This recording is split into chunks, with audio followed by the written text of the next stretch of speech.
São partículas pequenas que você não enxerga o olho nu, né? Então, pronto, já virou o mundo da nanotecnologia. Você não enxerga, é nano, né? Que é invisível aos nossos olhos. Mas contextualizando um pouco de como que essa nanotecnologia vem, né? Até do como eu vi ela evoluir na minha carreira e hoje na indústria, ela avançou muito em termos de materiais, principalmente no momento em que ela se torna economicamente viável, porque quando você está na academia, e a gente pesquisa isso, principalmente na área de materiais, que é onde eu atuo hoje, né, e sempre atuei, é muito fácil você fazer algo lá na escala de laboratório, na bancada, e você não consegue imaginar como que isso um dia vai se transformar naquele experimento de laboratório de alguns ml para algumas toneladas, que é o que uma indústria consome. Mas a gente já vê, num contraponto, esse tipo de tecnologia sendo bem usada lá na medicina, né? Nessa medicina moderna, por exemplo, em imagem e diagnóstico,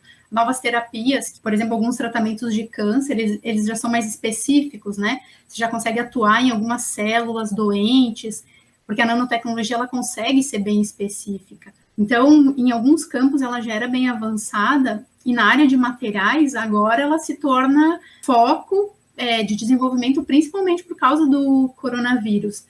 Falando dos materiais que a gente tem desenvolvido, a gente consegue chegar em níveis celulares, né, Jason, que é o que tu estava falando antes, com muito mais eficiência do que um material que ele não está na sua forma nano, ele nem vai conseguir chegar lá tão eficientemente lá num vírus, do que quando eu falo de uma nanopartícula que ela está de um tamanho do vírus ou menor ainda que o vírus, né? Então, imaginem que é como se fosse uma esponja que eu tenho umas bolinhas menor do que aquele buraquinho da esponja, do que aquele poro da esponja, que ele consegue permear aquela esponja que seria uma membrana, como se fosse uma membrana celular, né, de uma bactéria, se eu estiver falando, ou chegar lá numa parede celular de um vírus. Então, a gente começa a falar de materiais que eles têm o tamanho do alvo que a gente quer acertar.